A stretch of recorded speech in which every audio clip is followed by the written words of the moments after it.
Is going to Europe and or Canada for work a trap? So if you've been active on social media, especially TikTok, or if you do watch the news, you should be knowing by now that there's a lot of controversy going on in Canada about, you get to see TikToks and videos of people saying they're sleeping on the streets, they're not getting any support, they're not getting any social help. And then my trigger actually, or what motivated me to do this video, was after watching Lynnngugi yesterday with her question of, is going to Canada for work a trap? And her request was actually a big request to the people in the diaspora, what they think of this issue that is going on. What do we think about this migration, relocating, looking for greener pastures? And I thought writing it in a comment would not be enough. Besides that, I feel it is our responsibility as people in the diaspora, but also as humans, to shed a light on such issues. So for me, I'm going to take it step by step. We're going to look at, when we talk about people relocating for work, what kind of means do they use to relocate? Are they relocating legally? Are they relocating illegally? Who is assisting them? How are they going through the process? So we're going to be talking about means of immigration, illegal and legal consequences, right? Most of the people who start with Canada, but also including Europe, because it's the same problem we're facing, much as we're noticing the news with all the controversy, most people fall prey to scammers. And I'll say particularly for Canada, it is like booming. Most of those agents are from West African countries, but we also have others from every other country, because they know how desperate people are to go look for greener pastures. And through my social empowerment journey, I've had cases of people that have been ripped off. You'll find someone paying up to 1,000 euro just to get a visa to go for a conference. And when these people contact me, or people hit me up because of the work that I do, and they're like, oh, if I can connect them for conference visas, the first question I ask them is, have you ever sat down to ask yourself what exactly is going to happen after you get that visa? Or is it a conference that you're going to benefit from? Third, if I'm paying 1,000 euro to someone to get me a conference visa, what is my plan, So it must be your plan is to relocate illegally, to stay there, but ask yourself, how is it going to benefit you in the long run?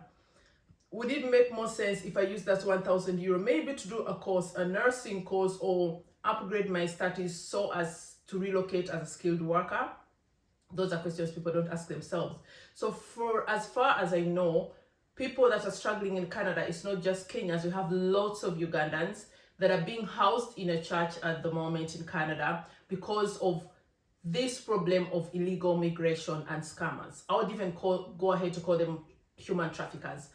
We have people that invite others on a visit visa, on a tourist visa. When they get there, they basically turn into slaves. They are told, of course, you'll have to first work, pay back my money. And of course, because you're underground, someone is always, having the upper hand on you. Not forgetting, if you relocate illegally, you're definitely not going to be able to work because you need a work permit, So that explains, when put together, why people end up on the streets, because there's nowhere you can register legally, okay? That is one of the things that I really, really needed to highlight out, because it's one of the reasons also why I do part migration and integration as part of my social empowerment. Social empowerment is broader than many things that I'm really, really passionate about. But I also thought it important to include it because I noticed lots of people fall prey to these scammers and to illegal ways of migration. And I've seen the influx of the refugees here in Germany that was starting around 2019. It was huge, and I see what the people go through. I've had people ask me directly if they can come and then stay as asylum seekers. I always tell them the truth.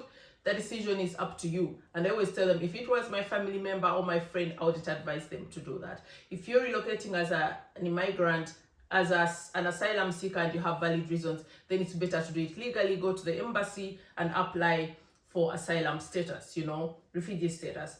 So for me, that was important to talk about, because I always tell people, if you're going to pay money to come on a conference visa, on a visit visa, on a tourist visa, ask yourself, how am I going to navigate that? How is it going to help me? Recently, I posted a video updating you about the new laws in Germany as regards, for example, the blue card, the opportunity card visa. For example, that would make sense now. In the past, not, because I've had people also contact me for that, and that's like, if you come as a tourist, you can come as a tourist. Maybe you can look at the available options, look for an Ausbildung, apply for a job, but that can't be just the only option that brings you to Germany, you know.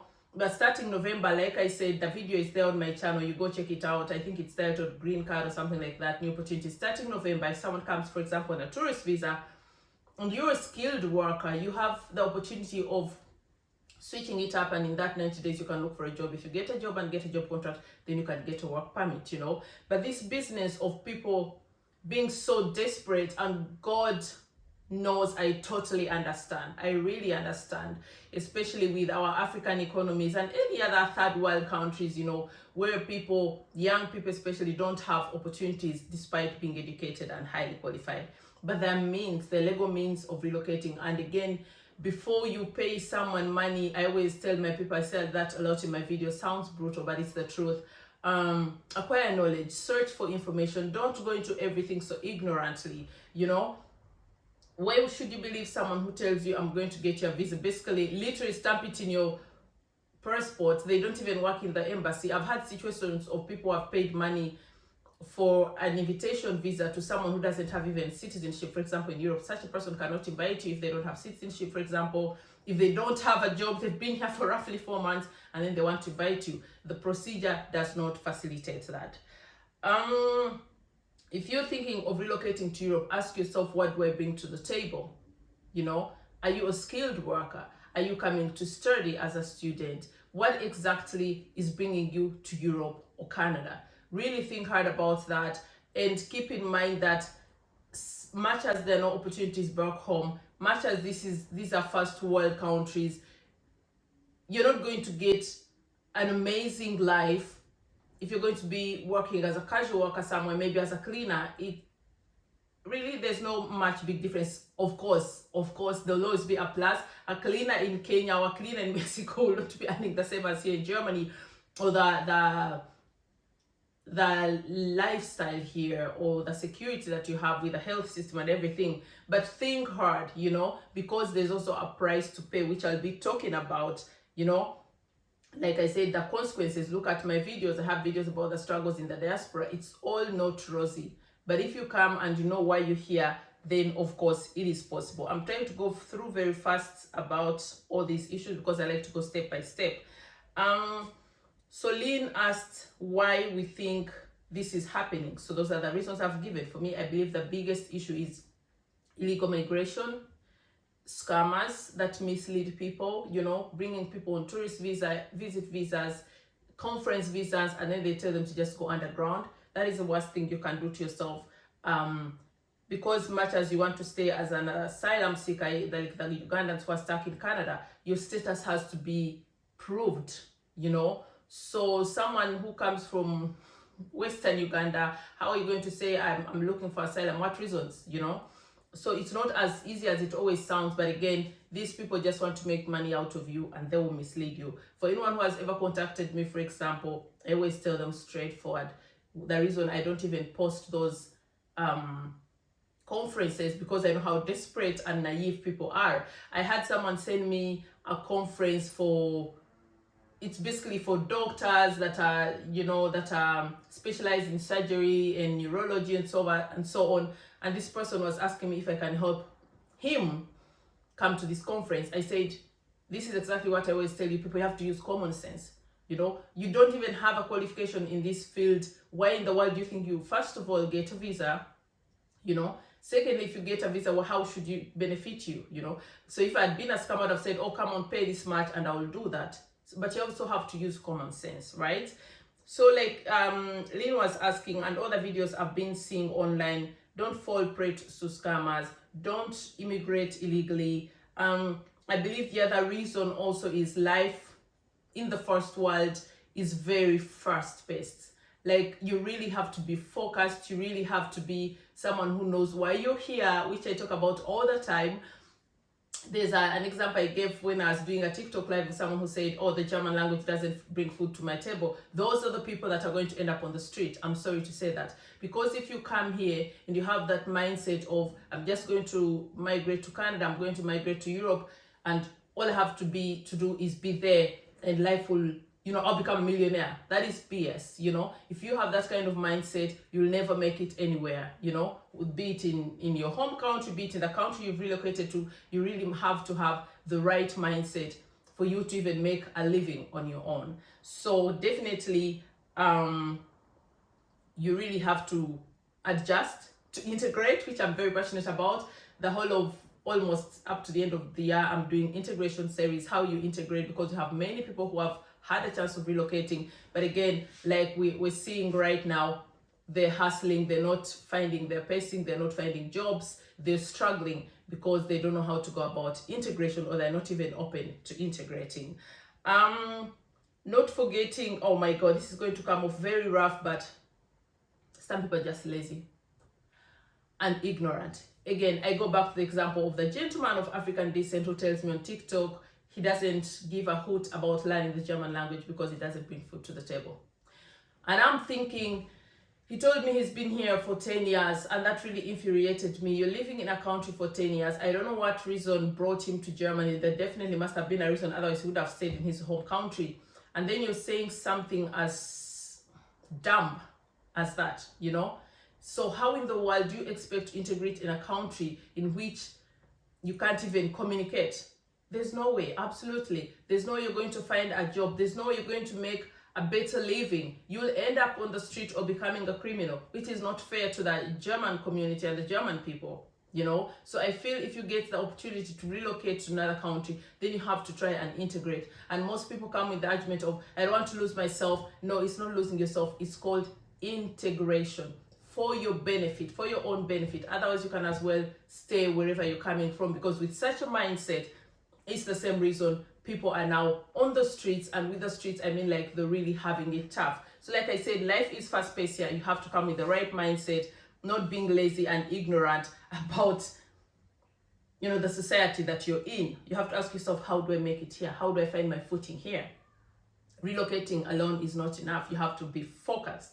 You have to know what you want. You have to work hard for it, Not forgetting criminality, and I'm not saying other people are not criminals. Like every society has bad apples, but some people who relocate, be it Canada, be it Europe, they end up keeping the wrong company. They end up engaging in wrong activities, not knowing how that is going to affect them in the long run. If you have a criminal record, you're probably never going to be able to get a proper job, because those are things they look at. Or as a social worker, I get my record proved every 1 year. When I start a new job, I have to have my background searched, So if I had a criminal record, I would not be able to work professionally, to do what I do, what I love. I would probably be somewhere, I don't know, maybe filling up shelves in a supermarket or cleaning, So you have to be careful and think twice before you engage into any criminal activities. And whether you're in Germany, Europe in general, or Canada, or even your own country, why should you engage into criminality and expect to have a soft life, So the decisions you make in life affect the outcomes of your life and how your life journey is going to map out. I would say we also have to keep in mind that since Corona, it's been tough on all economies. And this is the outcry that we're having, especially about Canada. I even saw TikToks of even Canadians, indigenous Canadians, crying, because they're overwhelmed, they're working hard, but they're basically living on the minimum. Same thing happening here in Germany. We have people, I even have people in my circles that have working 3-4 jobs because the money they're earning is not enough to cover all the bills. It has affected all of us, to be honest. Financially, our economies are struggling, and I think it goes back to the Corona time and then the inflation that came after. It's been very hard. I drive a big car, an SUV, and you have no idea when was the last time I tanked. I don't know, like every time I'm going to fuel my car, I think really twice if I'm going to fill up the tank or just put half tank, you know, and I have a job. You understand what I mean? So you can imagine for the economy in general, it is struggling. Like here in Germany, we have an outcry. They're trying very hard to reduce the influx of people who come here as asylum seekers, of immigrants. They're working on solutions to make sure people can be repatriated back to their own countries. So everywhere the economies are struggling, you know, it's not just in the third world countries or the poor economies, but everywhere, even the first world countries. So when something like that happens, definitely you as an immigrant who even doesn't have any skills, who is probably here illegally, you're going to be the first one also to feel the pinch, because there's no way a nation is going to inject money into free accommodation. For example, asylum seekers have free accommodation, free clothing, food and everything, which is amazing. You know, everyone should have a right to seek protection. Or because I imagine if someone goes to another country as an asylum seeker, they have a valid reason and it's okay and understandable that they are being taken care of. But if we're getting many more people coming out of economic reasons and then they're getting here illegally, and when things are not working out for these economies, it is understandable that you'll feel a pinch first.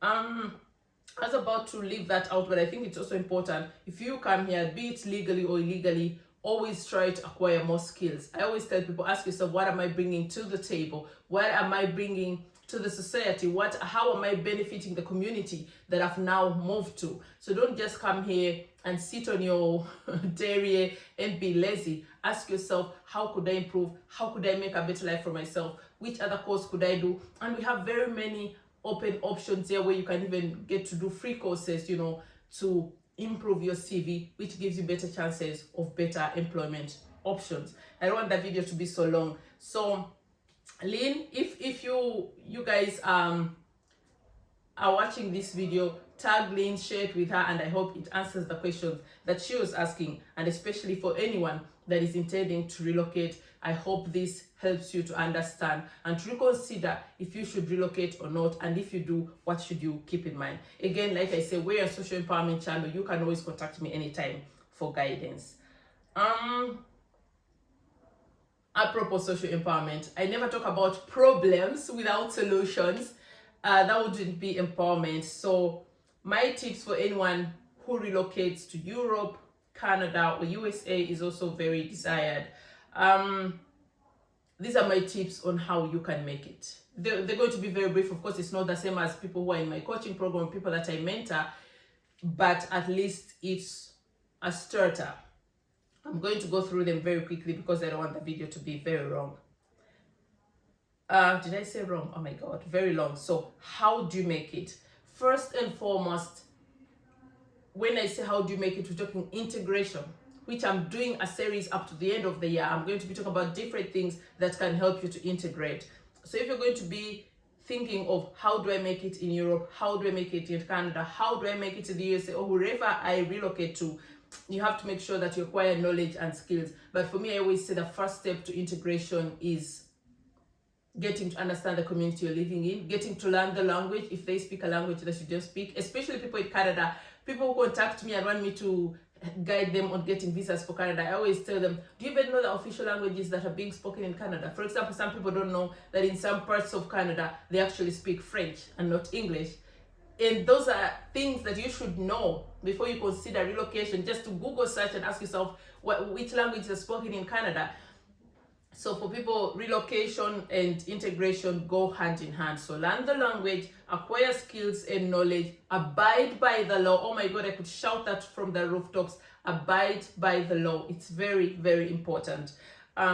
Keep the right company, the right kind of people that uplift you, that inspire you, you know, people that you can look up to and be like, oh, I want to be like you and even better, or want to learn from you, and not people who are in, I don't know if that will come off mean, but you don't want to keep company with someone who's been living in Germany, for example, for 10 years, has never learned the language, and even still has the mindset of the German language doesn't bring food to my table. I wouldn't want to keep company with such a person, and I would advise you not to keep company with such a person. So it should be someone that really motivates you, someone that inspires you. That is the kind of company you should keep, and try to also create acquaintances or networks within the indigenous people, you know, and not always look out for small communities. I'm an Indian, I'm going to look for Indians. I'm black, I'm going to look for black people.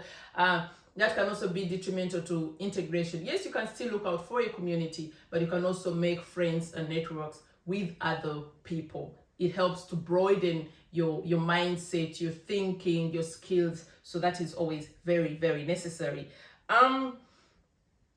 This one was like a last thought. I was like, oh my God, I think one of the things that makes it so hard for people to integrate, especially when they move to the diaspora, is the black tax.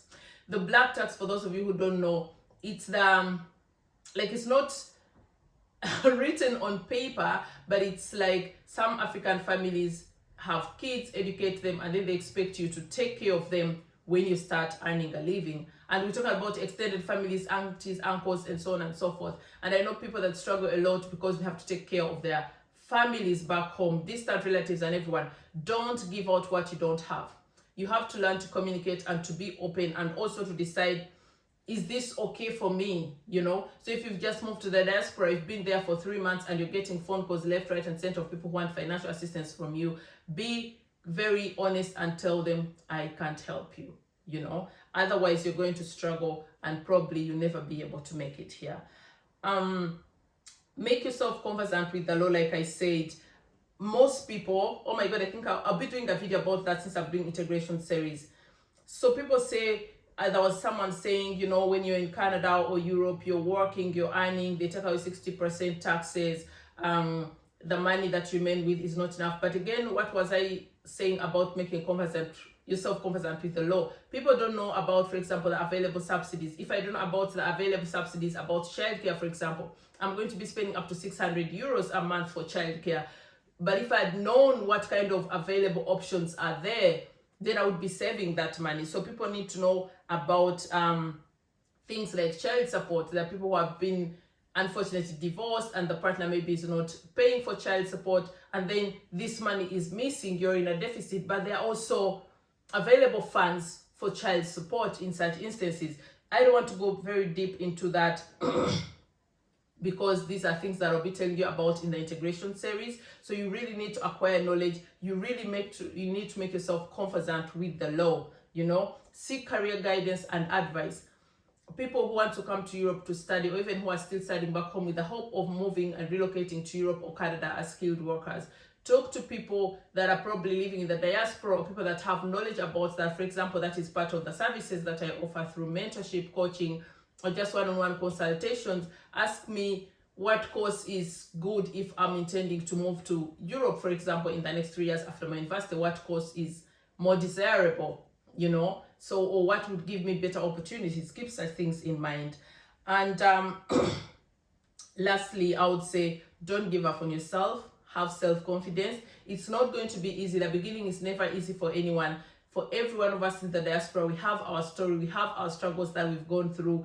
Others have suffered more than some of us, you know, but it's always a struggle, and I believe it's everywhere, regardless of where you are, you know, regardless of where you relocate to. But if you keep in mind the things I've talked about, you should be able to make it anywhere in the diaspora. You should be able to find your footing. You should be able to live that dream that you've always dreamed of. Of course, there are many factors in life that influence how our lives turn out. There are some people who never have a soft life in their life, no matter how hard they work. That's the unfortunate reality of life. But leaving all other factors constant, if you follow the tips that I've given you and talked about, you should be able to make it. So once again, I hope that video helps. I hope that video answers your question, lynnngugi, and everyone else that is wondering what is going on. And as I said, we're a social empowerment channel. If you're new here, just subscribe so you can get really educated, informed, and uplifted. Follow me on my socials, Instagram, Facebook, TikTok, Twitter, and always feel free to DM me if you have any questions. If there's something I've left out that you think would help, or you have a question about, feel free to join the chat in the comments section. Whatever decision you make in life, if you decide to relocate or not relocate, should be a really informed decision. Maybe I can conclude it by saying, would I advise someone to relocate? Yes, after you have made an informed decision, not just because you're in the heat of the moment, things are not working out, you've lost your job, you're disappointed, and you're like, voila, I have the money, let me contact Ruzhoff and tell her to guide me and tell me which visa I can apply for because I can afford her services. No, that would be the wrong decision. Make this decision after really acquiring knowledge and making an informed decision. Until next time, my lovelies, thank you so much.